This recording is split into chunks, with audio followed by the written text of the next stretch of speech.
नमस्कार। हमारे चैनल में आपका स्वागत है। मैं हूं रामचंद्र मौर्य। साथियों, 2024 का चुनावी महाभारत कल यानी 16 मार्च से शुरू होने जा रहा है। चुनाव आयोग कल 3 बजे चुनाव आचार संहिता लागू कर देगा, चुनाव की तिथियों की घोषणा कर देगा और उसके बाद सीबीआई, ईडी, आईटी का आतंक खत्म हो जाएगा और चुनावी रणभेरियां बज जाएंगी। और इस बीच बहुत से अपडेट आए हैं, जैसे 10 अप्रैल से चुनाव शुरू होगा, 21 मई तक चुनाव चलेगा, 27 मई को नतीजे आएंगे। उड़ीसा, आंध्र प्रदेश, सिक्किम, अरुणाचल प्रदेश में के चुनाव, विधानसभा चुनाव इसी लोकसभा चुनाव के साथ में होंगे। और जम्मू कश्मीर के बारे में भी संभावना जताई जा रही है कि जम्मू कश्मीर का चुनाव भी लोकसभा चुनाव के साथ हो सकता है। 97 करोड़ से अधिक मतदाता 2024 के चुनाव में वोट डालेंगे और इंडिया गठबंधन और एनडीए गठबंधन के भाग्य का फैसला करेंगे। 6 से 7 चरण में चुनाव संपन्न होंगे। 10 अप्रैल से लेकर के 21 मई तक 6 या 7 चरण होंगे जिसमें वोटिंग होगी। वैसे मुद्दे तो बहुत से हैं, लेकिन खास मुद्दा इस बार चुनाव का चुनावी बॉन्ड, जिसमें कि एक बहुत बड़ा घोटाला सामने आया है। और जो प्रधानमंत्री नरेंद्र मोदी कहते थे कि न मैं खाऊंगा और न खाने दूंगा, उनकी पार्टी ने इतना बड़ा घोटाला किया है कि स्वतंत्र भारत में आज तक इतना बड़ा घोटाला नहीं हुआ। जिस तरह से सीबीआई, ईडी, आईटी का प्रयोग करके लोगों से धन उगाही की गई है, उसका भंडाफोड़ हो चुका है। और सुप्रीम कोर्ट अगर एसबीआई पर हंटर नहीं चलाता, चुनाव आयोग को आदेश नहीं देता, तो इसका भंडाफोड़ कभी नहीं हो सकता था। और जो 2018 से चुनावी बॉन्ड का घपला चल रहा है, देश से छुपाया जा रहा है, यह अनवरत चलता रहता। लेकिन सुप्रीम कोर्ट ने अपने फैसले में इस स्कीम को, इस योजना को ही रद्द कर दिया और जितना घपला किया गया है उसे सार्वजनिक करने की बात कही। और सार्वजनिक हुआ भी, लेकिन अभी आधा अधूरा है और यह आधा अधूरा भी पूरा हो जाएगा 1-2 दिन में। इस पर भी सुप्रीम कोर्ट में सुनवाई चल रही है। तो आप समझ सकते हैं कि प्रधानमंत्री नरेंद्र मोदी ने कितना बड़ा भ्रष्टाचार किया है। हजारों लाख करोड़ रुपए कारपोरेट से उगाही करके और उन्हें लाभ पहुंचाने का, सरकारी खाते से धन आवंटित करने का काम प्रधानमंत्री नरेंद्र मोदी ने किया है।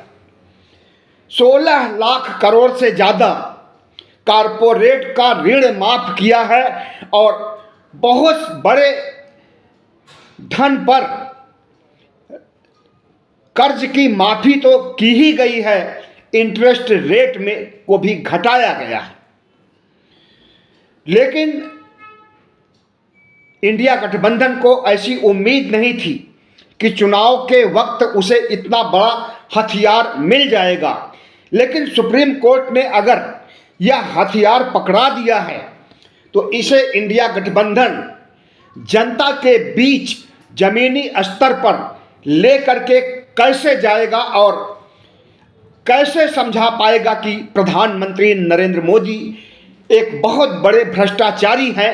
इतना बड़ा भ्रष्टाचारी प्रधानमंत्री आज तक भारत में पैदा नहीं हुआ है। और यह प्रधानमंत्री एक नैरेटिव बना करके अफवाह फैला करके और तमाम चुनावी तंत्र खड़ा करके 400 पार और 370 पार की बात कह रहा है और तीसरी बार शपथ लेने और राज चलाने की बात कह रहा है। ऐसे में एनडीए और नरेंद्र मोदी की हवा निकालने के लिए बहुत बड़ा तुरुप का पत्ता विपक्ष के हाथ लग चुका है। लेकिन देखना यह है कि विपक्ष इसको ब्रह्मास्त्र की तरह उपयोग कर सकता है या नहीं कर सकता है। फिलहाल सोशल मीडिया पर, यूट्यूब चैनल पर जो फजीहत हो रही है, प्रधानमंत्री नरेंद्र मोदी की, बीजेपी की, एनडीए की, आरएसएस की, सब बसते फिर रहे हैं और कोई मुंह दिखाने के लिए सामने नहीं आ रहा है जब से महाघोटाला सामने आया है। और गोदी मीडिया इन्हें बचाने का काम कर रहा है। गोदी मीडिया का कहना है कि सारी पार्टियों ने चंदा लिया है, सिर्फ भारतीय जनता पार्टी ने चंदा नहीं लिया है। लेकिन 75% से ज्यादा चंदा अकेले भारतीय जनता पार्टी ने लिया है। और अब पता चल गया कि भारतीय जनता पार्टी के पास कहां से पैसे आते थे जो वह सरकार को गिरा करके अपनी सरकार बनाती थी, जो वह सांसदों विधायकों की खरीदारी करती थी, और जो भारतीय जनता पार्टी पिछले कुछ सालों में पूरे देश के सभी जिलों में गगनचुंबी भारतीय जनता पार्टी के कार्यालय खड़ा किए, 5 सितारा कार्यालय खड़ा किए। इसके लिए धन कहां से आता रहा और चुनाव पर अकूत धन खर्च करने के लिए पैसा कहां से आता रहा, आज खुलासा हुआ और पता चल गया कि कारपोरेट सेक्टर से जबरदस्ती सीबीआई, ईडी, आईटी लगा करके, सीबीआई, ईडी, आईटी का हंटर चला करके पैसे की उगाही की जा रही थी और उसका भंडाफोड़ किया है सुप्रीम कोर्ट ने। और विपक्ष के हाथ यह एक बहुत मजबूत एजेंडा है। अगर विपक्ष चाहे तो प्रधानमंत्री नरेंद्र मोदी को तीसरी बार शपथ लेने का जो सपना देख रहे हैं, उस सपने को चकनाचूर कर सकता है और इंडिया सरकार बना सकता है। लेकिन एक एजेंडे से कभी सरकार न बनी है और न गिरी है। मुद्दे तो बहुत हैं, मुद्दे तो जो राहुल गांधी उठा रहे हैं अपनी पद यात्रा के दौरान, भारत जोड़ो न्याय यात्रा के दौरान, और उसमें जितना रिस्पांस मिल रहा है, जिस स्तर पर भीड़ उमड़ रही है और उस भीड़ को मोटिवेट करने में कामयाब हो रहे हैं। भले ही गोदी मीडिया नहीं दिखा रहा है, राहुल गांधी की पदयात्रा की खबरें छिपा रहा है, लेकिन जमीनी स्तर पर राहुल गांधी ने मणिपुर से लेकर के महाराष्ट्र तक जो अलख जगाया है, इसका फायदा इंडिया गठबंधन को मिलने वाला है। आप ये समझ लीजिए कि राहुल गांधी की हर रोज की पदयात्रा हर रोज एक रैली करने के बराबर है। और बिहार में रैली हुई, पटना के गांधी मैदान में 10 लाख से ज्यादा इंडिया गठबंधन की रैली में लोग आए। तो इसका संदेश भी न सिर्फ भारत में बल्कि पूरी दुनिया में पहुंचा है कि इंडिया गठबंधन कितना मजबूत है, इंडिया गठबंधन कितनी मजबूती के साथ चुनाव लड़ रहा है और कितनी मजबूती के साथ प्रधानमंत्री नरेंद्र मोदी को हराएगा। चुनाव घोषणा कल हो रही है, अधिसूचना जारी हो रही है, तो जाहिर है कि अब चुनाव सिर पर आ ही नहीं गया है बल्कि प्रक्रिया शुरू हो गई है। और ऐसे समय में अब जो चुनाव प्रचार होगा, जो नैरेटिव बनाया जाएगा, जो एजेंडा चलेगा, उसी पर वोट होगा। क्योंकि फ्लोटिंग वोटर जो लगभग 15% होते हैं, फ्लोटिंग वोटर का मतलब होता है माहौल को देखते हुए वोट देना, किसके पक्ष में हवा बह रही है इसे ध्यान में रखते हुए वोट देना।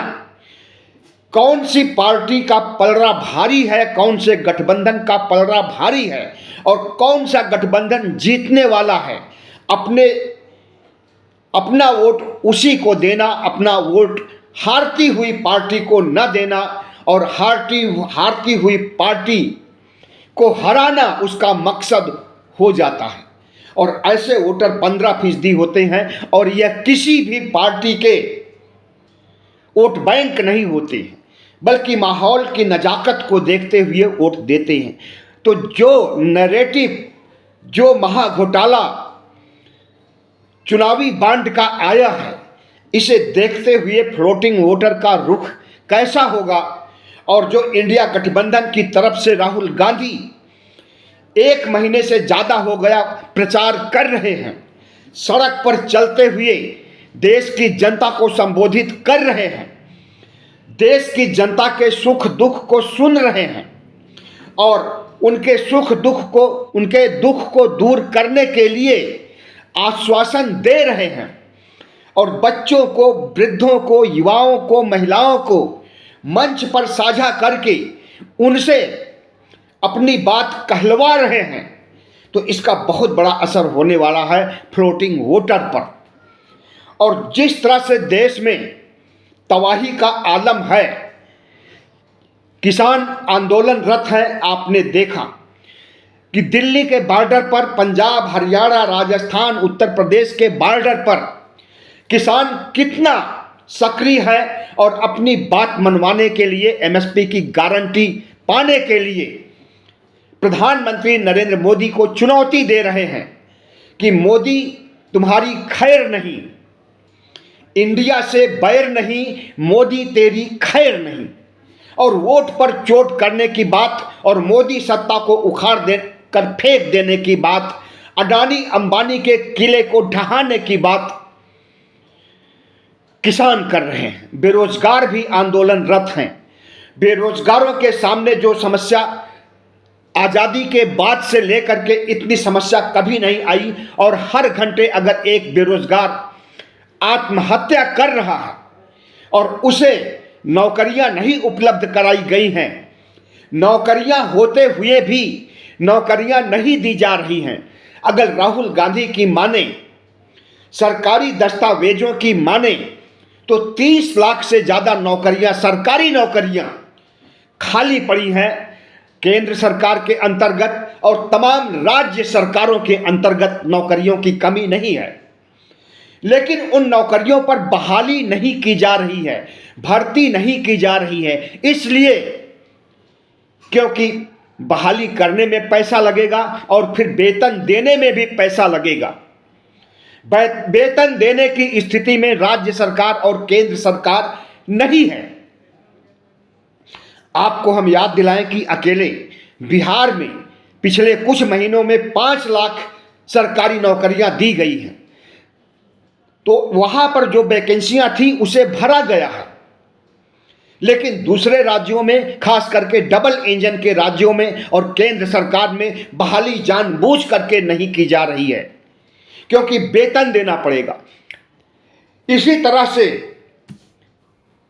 अग्निवीर सैनिक बेहाल हैं और अपनी नौकरी को लेकर के, अपनी नौकरी के प्रति कोई सिक्योरिटी न होने, उनकी पेंशन न होने, उनका वेतन कम होने और उनकी नौकरी की समय सीमा सिर्फ 4 साल होने से बेहाल हैं।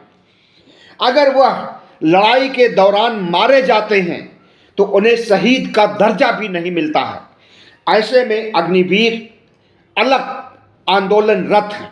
अब भले ही उनका आंदोलन सड़कों पर न हो, लेकिन उनके अंदर नाराजगी है, गुस्सा है, आक्रोश है मोदी सरकार के खिलाफ। मणिपुर में क्या हुआ सारी दुनिया ने देखा। महिला को निर्वस्त्र करके सड़क पर टहलाया गया, उसके गुप्तांगों से छेड़छाड़ किया गया और कितना कत्लेआम किया गया, बलात्कार किया गया, बलात्कार के बाद हत्या कर दी गई। कितने महिला पुरुषों को गोली का सामना करना पड़ा। आपने देखा होगा कि तमाम से ऐसे वीडियो वायरल हुए थे जिसमें कुकी समुदाय के लोग मैतेई समुदाय के लोगों को मार रहे हैं और मैतेई समुदाय के लोग कुकी समुदाय के लोगों को निशाना बना रहे हैं।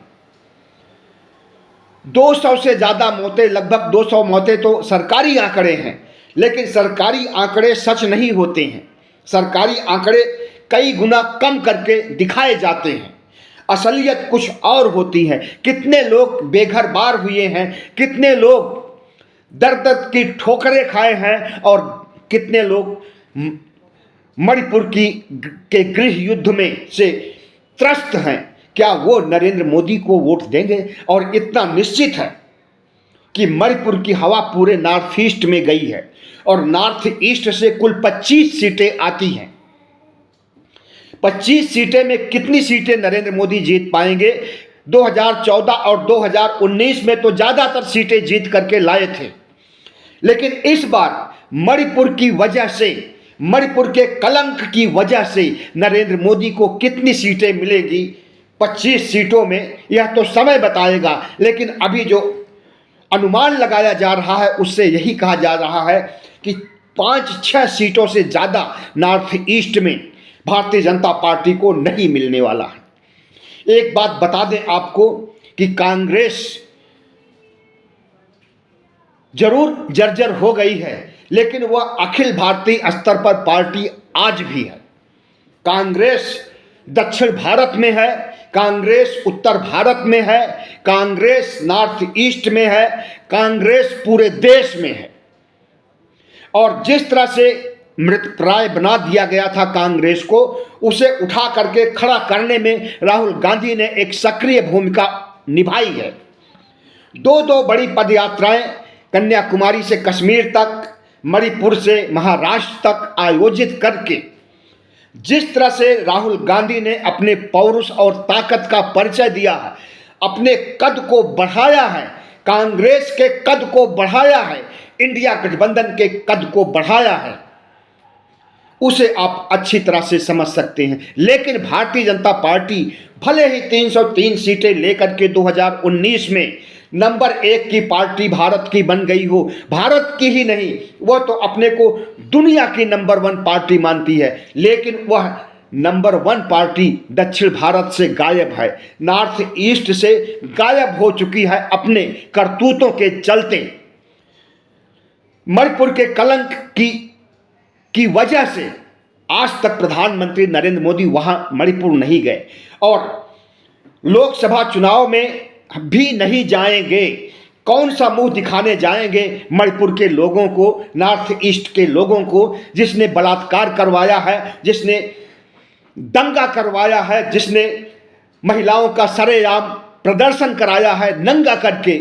ऐसे लोग कैसे मणिपुर जा सकते हैं और कैसे मणिपुर को अपना मुंह दिखा सकते हैं? तो मणिपुर में इनकी एंट्री बंद है और जाएंगे नहीं, प्रचार नहीं करेंगे तो एक भी सीट नहीं मिलने वाली है। हो सकता है कि असम से इन्हें 2-4 सीटें मिल जाएं। दक्षिण भारत में भारतीय जनता पार्टी का सफाया है, इसीलिए हम कहते हैं कि भारतीय जनता पार्टी अखिल भारतीय स्तर की पार्टी नहीं है।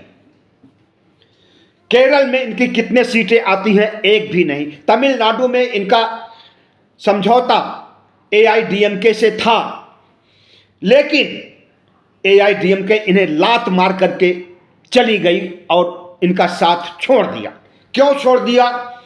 सनातन धर्म को लेकर के जिस तरह से टिप्पणी स्टालिन के ऊपर की गई, DMK के ऊपर की गई, उस टिप्पणी को हमला समझा अपने ऊपर AIDMK। क्योंकि दक्षिण भारत और तमिलनाडु में राम और काल्पनिक देवी देवता कृष्ण और जितने भी इनके शिव और 33 करोड़ देवी देवता हैं, सबके सब काल्पनिक हैं और इन्हें काल्पनिक ही माना जाता है। दक्षिण भारत में हिंदू धर्म और सनातन धर्म के नाम पर कुछ नहीं है।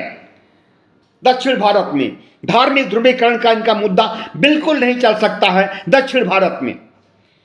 ऐसे में अगर ये सनातन धर्म को महिमा मंडित करना चाहेंगे, राम कृष्ण शिव को महिमा मंडित करके वोट बटोरना चाहेंगे, तो AIDMK अगर इनके साथ रहेगी तो AIDMK का तमिलनाडु में वजूद ही खत्म हो सकता है, और इसी वजह से AIDMK ने लात मार करके इन्हें अलग कर दिया और तमिलनाडु में इन्हें एक भी सीट मिलने की संभावना नहीं है। आंध्र प्रदेश में इनकी एक भी सीट नहीं है 2019 के लोकसभा चुनाव के तहत। आंध्र प्रदेश बीजेपी मुक्त हो चुका है और आगे भी बीजेपी मुक्त रहेगा। तेलंगाना में सिर्फ 5 सीटें मिली थी 2019 में, और उन 5 सीटों को बचा पाना इस बार मुश्किल हो गया है, क्योंकि तेलंगाना में कांग्रेस मजबूती के साथ खड़ी हो गई है और वहां विधानसभा पर अपना कब्जा जमा लिया है, और सभी लोकसभा सीटों पर भी कब्जा जमाने के लिए एड़ी चोटी का प्रयास कर रही है कांग्रेस। कर्नाटक में इन्हें कुछ सीटें मिल सकती हैं। कर्नाटक ही एक ऐसा राज्य है जहां पर भारतीय जनता पार्टी को 28 में से 25 सीटें 2019 में मिली थी, पुलवामा के छद्म राष्ट्रवाद को लेकर के और प्रधानमंत्री नरेंद्र मोदी की तमाम झूठी गारंटियों को लेकर के, लेकिन एक भी गारंटी नहीं फलीभूत हुई है कर्नाटक में, और पुलवामा का पर्दाफाश अच्छी तरह से हो चुका है, और कोई और नहीं सत्यपाल मलिक इन्हीं के पार्टी के नेता ने पुलवामा की अच्छी तरह से हजामत बना दी है। इसलिए भारतीय जनता पार्टी यह सोचना बंद कर दे कि इस बार उसे कर्नाटक में 25 सीटें मिलने जा रही हैं। इस बार वहां पर कांग्रेस की सरकार है, और कांग्रेस की सरकार ने न सिर्फ विधानसभा को जीता है बल्कि लोकसभा की आधे से अधिक सीटों पर भी अपना परचम लहराने जा रही है। इनका बजरंग बली वहां काम नहीं आया, इनका बजरंग बली उन्हें जिता नहीं सका। कर्नाटक में विधानसभा चुनाव तो कैसे जिता पाएगा इनका बजरंग बली, इन्हें कैसे 25 सीटें दिला सकेगा? हम नहीं समझ सकते हैं इस चीज को कि भारतीय जनता पार्टी वहां पर कोई चमत्कार करने जा रही है, बल्कि जो सीटें उसकी 25 हैं उसमें से भी अधिकांश सीटें कांग्रेस के झोली में जाने वाली हैं। पंजाब में भी भारतीय जनता पार्टी का वजूद नहीं है। अकालियों के कंधे पर बंदूक रख करके चलाया करते थे, निशाना साधते थे कांग्रेस पर और पंजाब के विपक्षी नेताओं पर, लेकिन इस बार अकाली भी इनसे अलग हो गए हैं, इसलिए पंजाब से भी इनकी सीटें नहीं आने वाली है। और जिन राज्यों में, चाहे वो दिल्ली हो, चाहे वो हरियाणा हो, चाहे वो राजस्थान हो, मध्य प्रदेश हो, जहां पर इनकी सारी की सारी सीटें 2019 में आ चुकी हैं और उसकी बदौलत 303 सीटें बनी हैं, वहां पर भी इस बार डेंट लगने जा रहा है और भारतीय जनता पार्टी की हार होने जा रही है। जिस तरह से तमाम घोटाले चुनाव के दौरान सामने आए हैं, जिस तरह से CBI ED IT का बेजा इस्तेमाल किया है, और जिस तरह से चुनाव आने पर 2 रुपए पेट्रोल डीजल में कम कर दिया, जनता सवाल पूछ रही है कि सिर्फ 2 रुपए, अगर 2 रुपए बढ़ा भी देते तब भी कोई फर्क नहीं पड़ता, और 100 रुपए LPG में घटाया गया है चुनाव को देखते हुए, और चुनाव हो जाएगा। अगर इनकी जीत होती है, वैसे होने वाली नहीं है, तो ये 2 का 5 बढ़ा देंगे और 100 का 500 बढ़ा देंगे पेट्रोल डीजल और LPG पर। भारतीय जनता पार्टी एक ऐसी पार्टी है जो लूटना जानती है, जो तमाम गारंटियां देना चाहती है और एक भी गारंटी पर खरी नहीं उतरती है। नरेंद्र मोदी के तमाम जुमले गारंटी थे 2014 में, अच्छे दिन आएंगे, सबका साथ सबका विकास, बेरोजगारों को 2 करोड़ नौकरियां हर साल, किसानों की किस्मत बदल देंगे, उनकी दोगुनी आय कर देंगे, ऐसे तमाम जुमले बिखेरे गए थे और मोदी की गारंटी कहा गया था। आज भी उसी तरह से मोदी की गारंटी की बात कही जा रही है, लेकिन पिछले जुमलों से दूर हट गए हैं, नए नए जुमले गढ़ लिए हैं अपनी गारंटी के लिए। और 2014 से अब तक गरीबी इतना ज्यादा बढ़ी है कि 80 करोड़ से ज्यादा लोग गरीब हो गए हैं, भूखमरी के शिकार हैं, और उन्हें 5 किलो राशन दिया जा रहा है तब वो जिंदा है। तो क्या ऐसे लोग प्रधानमंत्री नरेंद्र मोदी को वोट देंगे? क्या किसान वोट देंगे? क्या बेरोजगार वोट देंगे? क्या अग्निवीर वोट देंगे? क्या मणिपुर और नॉर्थ ईस्ट के लोग वोट देंगे? शिक्षक भर्ती घोटाला में कितना बड़ा घोटाला हुआ। पेंशन होल्डर जिन्हें की पेंशन मिलती थी नौकरी पूरी करने के बाद, जब तक जिंदा रहते थे, उसको खत्म कर दिया। तो युवा से लेकर के वृद्ध तक, जवान तक, जवान अग्निवीर की वजह से, युवा बेरोजगारी की वजह से, और बुजुर्ग पेंशन छीने जाने की वजह से, और महिलाएं अपराध की वजह से, एलपीजी में हुई बढ़ोतरी की वजह से प्रधानमंत्री नरेंद्र मोदी को वोट नहीं देने वाले हैं। ऐसे में संभावना यही बचती है कि इंडिया गठबंधन पूरी मुस्तैदी के साथ, पूरी मजबूती के साथ पटना जैसी हर राज्यों में एक रैली कर दे, बस भारतीय जनता पार्टी का सफाया हो जाएगा, भारतीय जनता पार्टी भारत मुक्त हो जाएगी। बहुत बहुत धन्यवाद। हमारे चैनल को सब्सक्राइब कीजिएगा, लाइक कीजिएगा और शेयर कीजिएगा।